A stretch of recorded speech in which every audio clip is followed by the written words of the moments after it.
Eu te disse no vídeo anterior que a Estrada de Ferro foi um marco importante para a história do Brasil.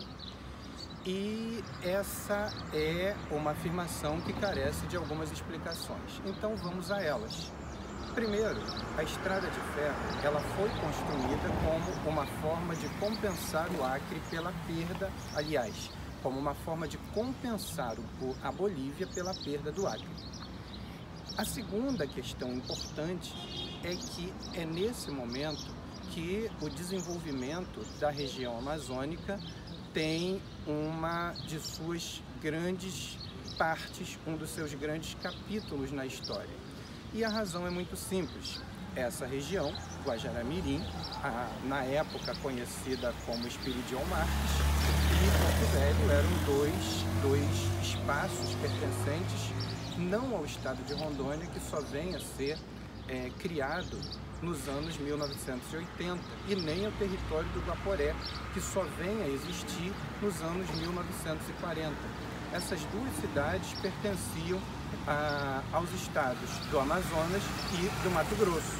Porto Velho ao estado do Amazonas, Guajará-Mirim ao estado do Mato Grosso.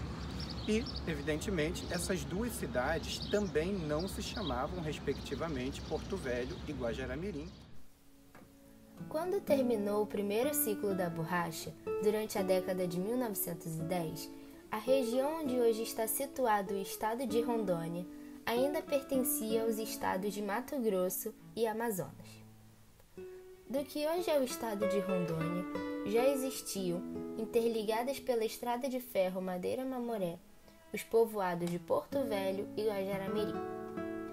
O povoado de Guajará-Mirim foi elevado à condição de cidade em 12 de junho de 1928 e o município foi instalado em 10 de abril de 1929.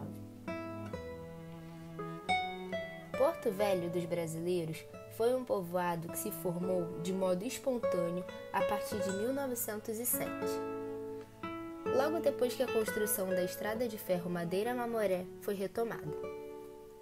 O povoado foi crescendo em meio às instalações ferroviárias da empresa Madeira-Mamoré Railway, companhia norte-americana, e diante de protestos dos administradores, que consideravam os moradores intrusos, marginais, invasores do espaço de propriedade da empresa. Esses enfrentamentos duraram até 1931, ano no qual o governo federal brasileiro assumiu a administração da Madeira-Mamoré. O município de Porto Velho foi de fato instalado em 24 de janeiro de 1915. O território federal do Guaporé, que posteriormente se transformaria no território federal de Rondônia, somente seria criado em 1943, com áreas desmembradas do estado do Amazonas e Mato Grosso, pelo então presidente da República, Getúlio Vargas, por intermédio do Decreto-Lei nº 5.812, de 13 de setembro. Porto Velho se tornou a capital e Aloísio Pinheiro Ferreira o primeiro governador. Em 1956, o território federal do Guaporé passa a se chamar Território Federal de Rondônia, em homenagem ao Marechal Cândido Mariano da Silva Rondon, por determinação da Lei 21.931, de 17 de fevereiro. Em 4 de janeiro de 1982, o então Território Federal de Rondônia é transformado em Estado e o primeiro governador foi Jorge Teixeira de Oliveira.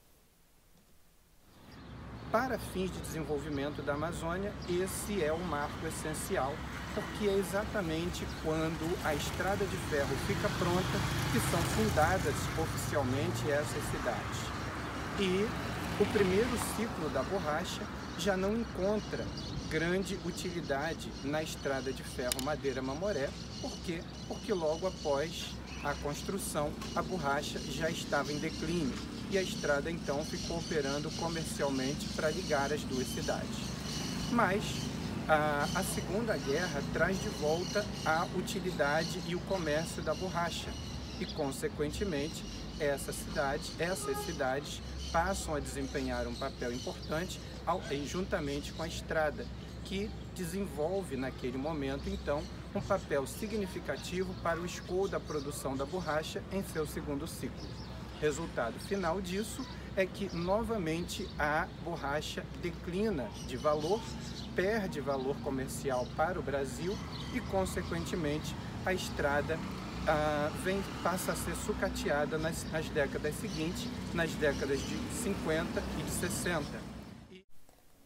Percival Farquhar, morto no dia 4 de agosto de 1953 em Nova York, nos Estados Unidos, e nascido em uma família rica da Pensilvânia, é lembrado como o maior investidor privado do Brasil entre 1905 e 1918. Em 1906, o empresário fundou a Brazil Railway Company, com o objetivo de construir um grande sistema ferroviário unificado.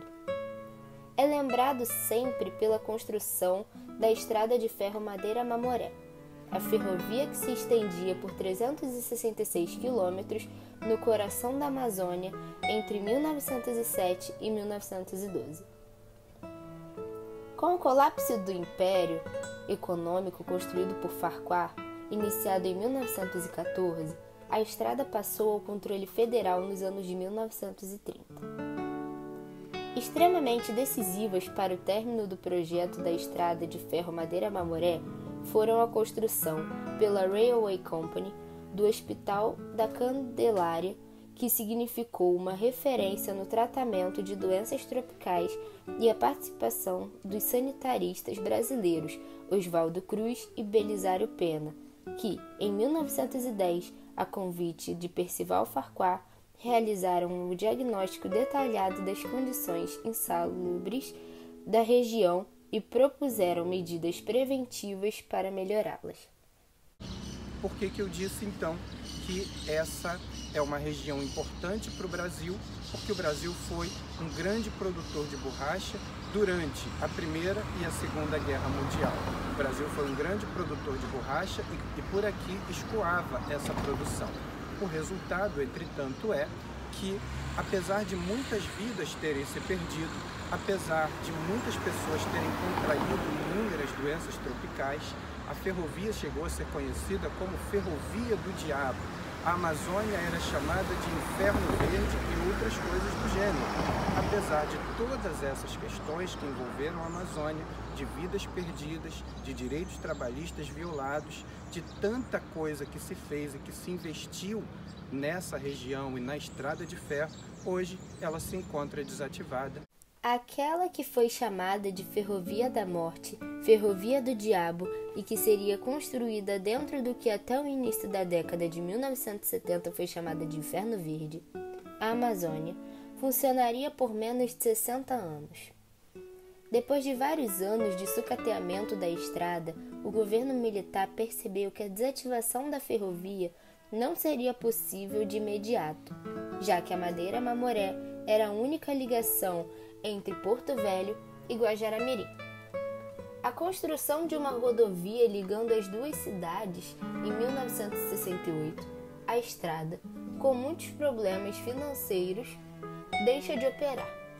O último apito da Maria Fumaça foi dado em 10 de julho daquele ano.